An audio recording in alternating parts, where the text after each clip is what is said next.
Comer carne na Idade Média era um verdadeiro luxo, pois criar animais para consumo humano não era fácil e caçar muito menos. Os caçadores deviam possuir um conhecimento profundo do ambiente e desde muito jovens aprendiam a rastrear animais, ler os rastros, interpretar os sons da floresta e posicionar-se adequadamente para surpreender as diferentes presas. Também deviam conhecer técnicas de camuflagem natural e desenvolver uma profunda paciência, pois às vezes tinham que esperar durante horas em locais estratégicos próximos a fontes de água ou caminhos frequentados por animais. Embora não fosse a principal fonte de alimentação, a caça fornecia carne fresca muito apreciada, sobretudo entre a nobreza. Para os mais ricos, a caça não era apenas uma forma de obter carne para a dieta, mas também uma atividade de prestígio reservada ao seu status. Dessa forma, reforçavam as hierarquias sociais. A dificuldade que representava caçar um animal, combinada com a importância na dieta familiar e a elevada consideração social, transformaram os caçadores em figuras altamente valorizadas nos povoados e comunidades medievais. Mas para ser um bom caçador, era necessário conhecer os métodos corretos para capturar as presas. Um desses métodos foi a caça com arco e flechas, a qual foi uma prática fundamental dentro da sociedade, e que, dependendo da camada social à qual pertencia o caçador, podia ser realizada tanto para a subsistência quanto para o entretenimento. O uso do arco e flechas para caçar animais já era uma prática comum desde épocas anteriores, mas sem dúvida, foi na Idade Média que se aperfeiçoou. Além disso, essa habilidade adquiriu uma importância sem precedentes na história, pois chegou a influenciar a formação militar de muitos povos europeus. Em primeiro lugar, o arco era um instrumento relativamente acessível, o que o tornou uma ferramenta comum entre os camponeses. No entanto, seu uso para a caça costumava ser restrito pelas leis florestais impostas pelos senhores feudais. Essas leis limitavam severamente as atividades de caça por parte de pessoas que não fossem nobres.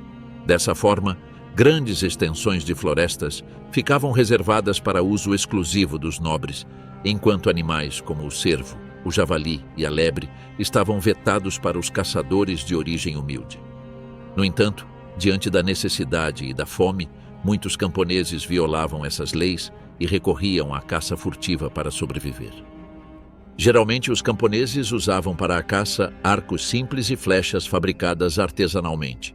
Por sua vez, os nobres usavam versões mais sofisticadas do arco, que costumavam ser decoradas e melhor equilibradas.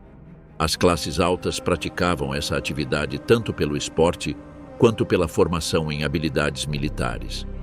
Em um contexto histórico onde os conflitos entre reinos, cidades e senhores feudais eram comuns, a caça com arco não era apenas uma atividade de lazer e recreação, mas uma verdadeira preparação para a guerra. A pontaria, o sigilo e a resistência exigidos para caçar eram qualidades muito valorizadas no campo de batalha. A nível simbólico, a caça com arco representava também a luta entre o homem e a natureza. Nas obras literárias e artísticas da época, os arqueiros costumavam ser retratados como figuras de grande habilidade, precisão e autonomia. Esse simbolismo se estendeu inclusive à literatura cavalheiresca medieval. Nessas histórias, muitos heróis também costumavam ser hábeis caçadores, e sua destreza com o arco era uma prova de sua nobreza interior. Um exemplo disso seria o personagem literário inglês Robin Hood. E é que os ingleses ganharam grande fama por sua utilização experiente do arco e flechas. O arco longo inglês se tornou uma das armas mais emblemáticas da Idade Média, e podia ser utilizado tanto na caça quanto na guerra. A maioria dos arqueiros que ajudaram o exército inglês a vencer em batalhas como Agincourt ou Crécy também eram caçadores experientes. E isso acontecia porque na Inglaterra os jovens aprendiam desde cedo a usar essa arma nas florestas. Conseguir que os arqueiros ingleses fossem os melhores se tornou uma política de Estado. Por essa razão, no século XIV, o rei Eduardo III emitiu uma proclamação real, ordenando que os varões do reino praticassem o tiro com arco aos domingos e feriados, em vez de se dedicarem a jogos inúteis como dados, boliche ou futebol. Todo domingo os ingleses deviam assistir à missa. E uma vez encerrada a cerimônia religiosa, todo varão entre 7 e 60 anos devia pegar seu arco e suas flechas e sair para praticar. Nos povoados, os soldados veteranos trabalhavam como instrutores de arquearia e eram os responsáveis por ensinar às crianças os segredos da arma. Então, enquanto as meninas brincavam, os pequenos homenzinhos deviam aprender a disparar com precisão. As autoridades esperavam que aos 12 anos todo varão pudesse utilizar um arco longo inglês. Essa não era uma tarefa simples, pois a arma exigia cerca de 45 quilos de força para tensionar cada disparo. É por essa razão que uma parte importante do treinamento dos arqueiros era a força, a qual treinavam carregando pedras e pesos rústicos. As descobertas arqueológicas nos mostram um passado aterrador para essas crianças, que todo domingo terminavam com as mãos doloridas, sangrando e cheias de bolhas. Os restos fósseis mostram que os arqueiros medievais costumavam ter deformidades nos dedos, um braço mais longo que o outro e um maior desenvolvimento ósseo no braço esquerdo. Tudo isso resultado dos árduos e fatigantes treinamentos aos quais eram submetidos desde a infância. A prática do arco começava em idades precoces para que, na idade adulta, um arqueiro inglês tivesse a capacidade de acertar seu alvo a uma distância de 200 metros e pudesse lançar no mínimo 5 flechas por minuto. Uma habilidade bastante útil na guerra e nas florestas. Mas o arco não foi a única arma utilizada para capturar presas. A caça com lanças e outras armas brancas foi uma das formas mais antigas de caça e também uma das mais arriscadas. Ainda assim, não deixou de ser utilizada na Idade Média. Essa técnica era empregada sobretudo para a captura de animais perigosos ou de grande porte como javalis, cervos, lobos e até ursos. Ao contrário de outras formas de caça mais indiretas como o arco, as armadilhas ou os animais de caça, o uso de armas brancas implicava um enfrentamento corpo a corpo com a presa. Obviamente, o caçador precisava possuir uma grande valentia, força física e habilidade tática. Essa modalidade de caça era praticada quase que exclusivamente por nobres e cavaleiros, já que durante o medievo era considerada uma atividade honrosa, formativa e digna do treinamento militar. Portanto, era comum que os jovens nobres fossem treinados desde a adolescência nesse tipo de caça como parte de sua formação na cavalaria. A capacidade de enfrentar uma besta feroz sem mais ajuda que uma lança ou uma espada era vista por seus pares mais veteranos como símbolo de honra, virilidade e coragem. No entanto, utilizar uma lança para caçar um animal selvagem e perigoso exigia algo mais que coragem. Era imprescindível um planejamento meticuloso que levasse em conta todos os cenários possíveis. Geralmente, utilizavam-se matilhas de cães treinados para rastrear e encurralar o animal, obrigando-o a parar ou entrar em combate. Então, os caçadores desciam de seus cavalos e se aproximavam da presa. As lanças eram longas, robustas e frequentemente com trava para evitar que a arma penetrasse demais e se perdesse o controle. Em alguns casos, utilizavam-se adagas ou espadas curtas para dar o golpe final na besta se o combate se tornasse corpo a corpo. Um dos animais mais procurados para esse tipo de caça era o javali. Com sua agressividade, força e presas afiadas de até 15 centímetros, representava um verdadeiro desafio. Não era apenas uma presa, mas um oponente digno. Por isso, sua caça era carregada de simbolismo. O homem nobre enfrentando a natureza indomável, armado apenas com sua destreza e sua valentia. O javali era tão perigoso que, inclusive, muitos nobres morriam ou ficavam feridos durante essas caçadas. Vítimas de javalis há muitos exemplos na Idade Média. No ano de 1478, o nobre alemão Frederico II, Duque de Brunswick-Wolfenbüttel, foi perfurado por um javali durante uma batida. Um destino parecido teve Jean de Montfort, conde de Montfort-l'Amaury, que faleceu por causa da infecção de uma ferida provocada por um javali. Uma morte semelhante à sofrida pelo rei Robert Baratheon, monarca dos Sete Reinos.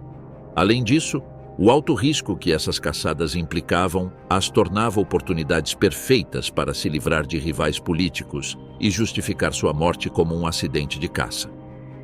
Algo assim parece ter acontecido com o último rei dos Premislidas, Venceslau III, que governava os territórios da Hungria e da Boêmia.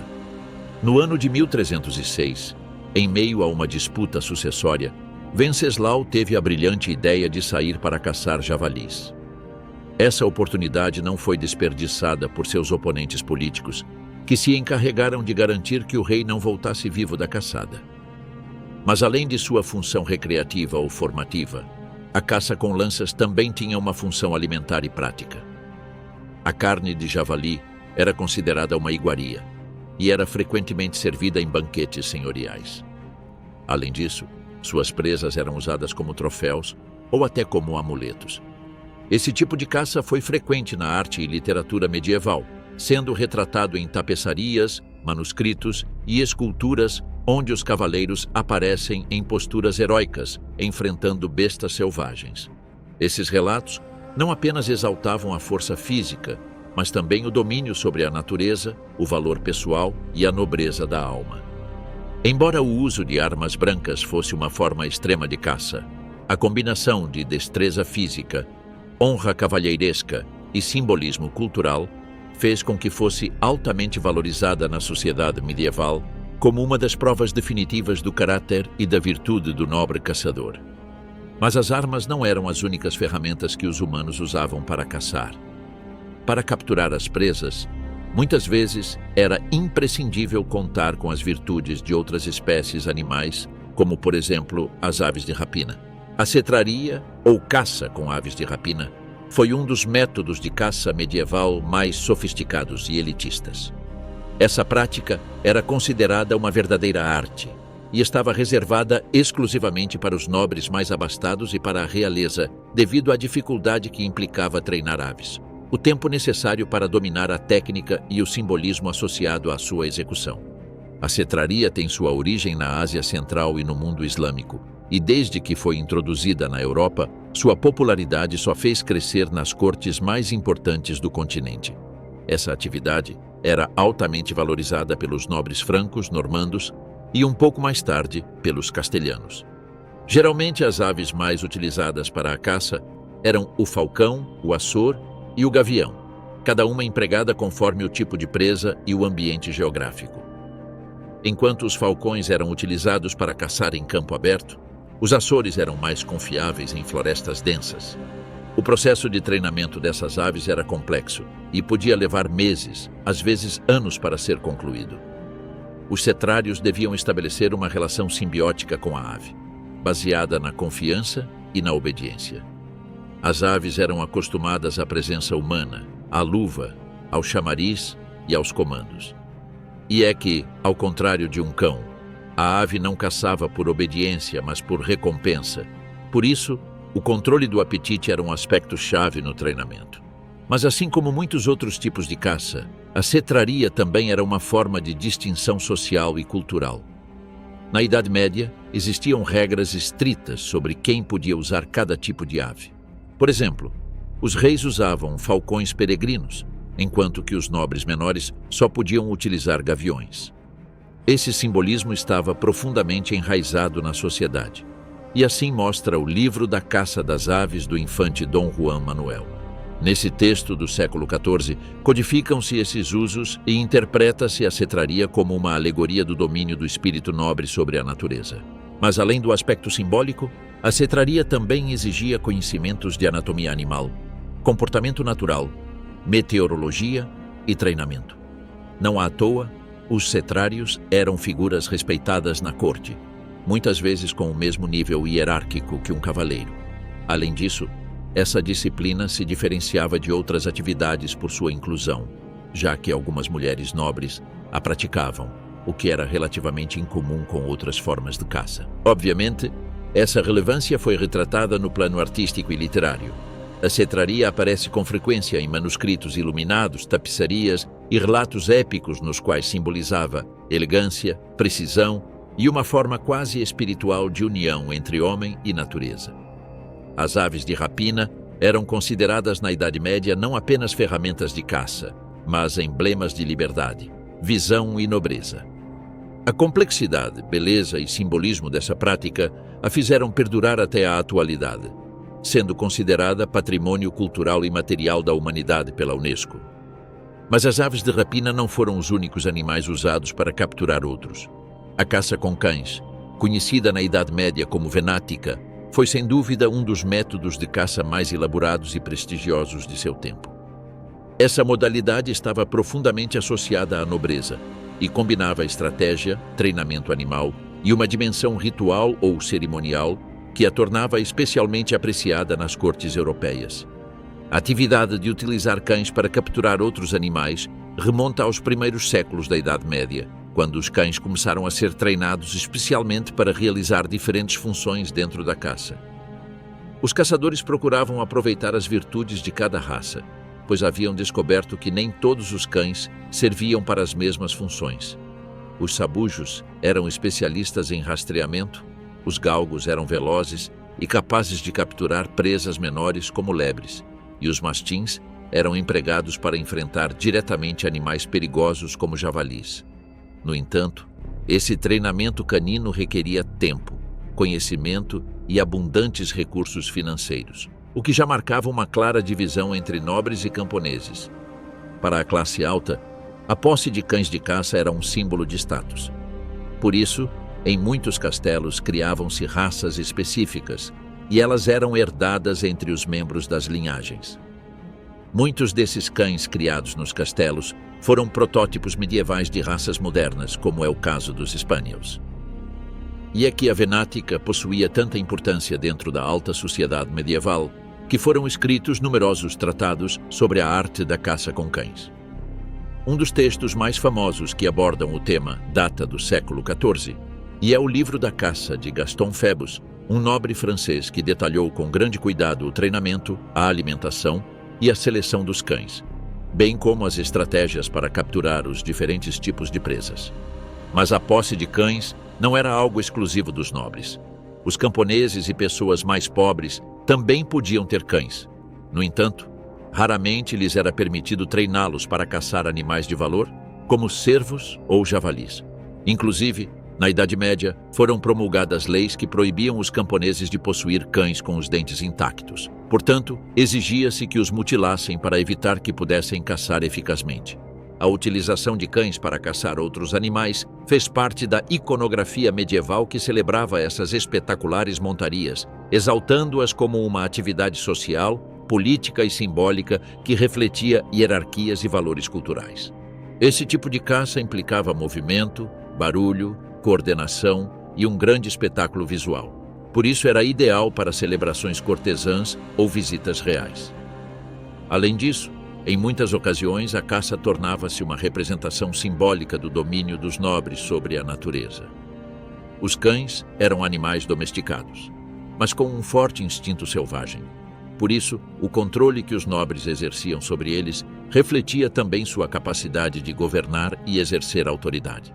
Enquanto o caçador, que utilizava arco e flechas, podia vagar sozinho pelas florestas, a caça com cães se caracterizava por ser uma atividade grupal. Geralmente, as partidas de caça eram organizadas com a participação de numerosos nobres, escudeiros, criados e treinadores de cães. Os caçadores dirigiam-se às florestas montados a cavalo, e uma vez lá, soltavam os cães para que estes farejassem e perseguissem as presas. Depois, os caçadores seguiam a matilha até encurralar ou abater o animal. Esse tipo de caçadas em grupo era conhecido como batidas e montarias, e implicava a participação de um grupo organizado de pessoas que adentravam na floresta com o objetivo de encurralar, direcionar ou emboscar animais grandes, como os já mencionados javalis, cervos, ursos ou lobos. A organização dessas caçadas requeria uma infraestrutura importante. Eram necessários mapas do terreno, estábulos para os cavalos, matilhas de cães treinados, cozinhas de campanha e pessoal para preparar e conservar a carne. As grandes montarias funcionavam como pequenos exércitos em movimento e refletiam a capacidade logística e o poder do senhor feudal que as organizava. Claro, esses eventos não eram meramente práticos, mas constituíam verdadeiras cerimônias de poder. A nobreza utilizava a montaria como meio para demonstrar domínio sobre a natureza, para treinar-se no combate e para reforçar hierarquias sociais. É por essa razão que frequentemente eram celebradas antes de campanhas militares ou durante visitas diplomáticas, e costumavam ter duração de vários dias. As batidas mobilizavam toda uma comunidade e estavam profundamente codificadas dentro do sistema feudal. Constituíram verdadeiros eventos sociais e políticos, carregados de um simbolismo enorme. Numa batida, organizavam-se quadrilhas formadas por batidores, caçadores, escudeiros, nobres e até camponeses recrutados para a ocasião. Os batidores encarregavam-se de percorrer a floresta fazendo barulho com cornos, tambores, gritos ou galhos. Seu objetivo não era outro senão assustar os animais e fazê-los fugir para zonas específicas onde esperavam os caçadores, armados com lanças, arcos ou espadas. Nas montarias mais organizadas, chegavam a ser instaladas paliçadas, redes ou armadilhas para canalizar as feras até um ponto concreto. Nessas atividades costumava-se praticar a caça ritual, onde o senhor feudal matava o último animal como forma de consagrar seu status de líder. Além disso, uma vez terminada a caçada, o botim de carne, peles e presas era redistribuído conforme o rango social de cada participante, o que reforçava ainda mais a estrutura de classes. Naturalmente, a população camponesa via seu papel limitado a simples batidores ou ajudantes, se é que lhes era permitido participar. Para os mais pobres, a caça de animais reservados para a nobreza, como o cervo ou o javali, estava estritamente proibida, e a desobediência a essas leis podia ser castigada com multas, prisão e até castigos corporais. Os camponeses na Idade Média, quando podiam caçar, costumavam usar armadilhas e redes. Esses métodos foram particularmente comuns entre as camadas mais baixas da sociedade e eram utilizados em comunidades rurais e por monges. Ao contrário dos métodos ostentosos usados pela nobreza, a caça por meio de armadilhas era discreta, econômica e eficaz, o que a tornava ideal para aqueles que não tinham acesso legal às zonas de caça privilegiadas ou não podiam arcar com armas mais sofisticadas. As armadilhas e redes eram dispositivos desenhados para capturar animais sem a necessidade de intervenção direta no momento da captura.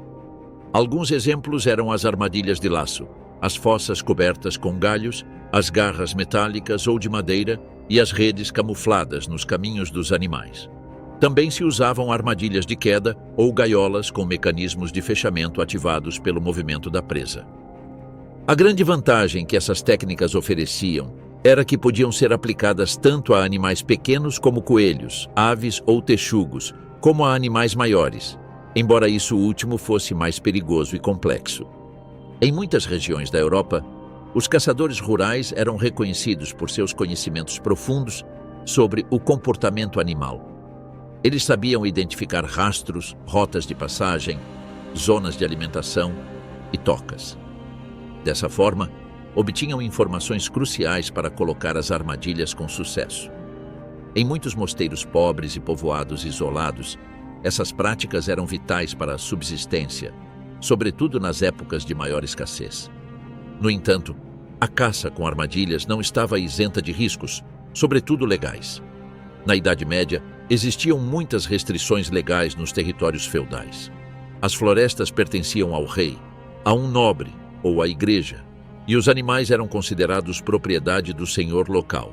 Portanto, a caça furtiva realizada pelos pobres era severamente castigada. Mas isso apenas fez com que os camponeses se especializassem ainda mais, melhorando suas habilidades.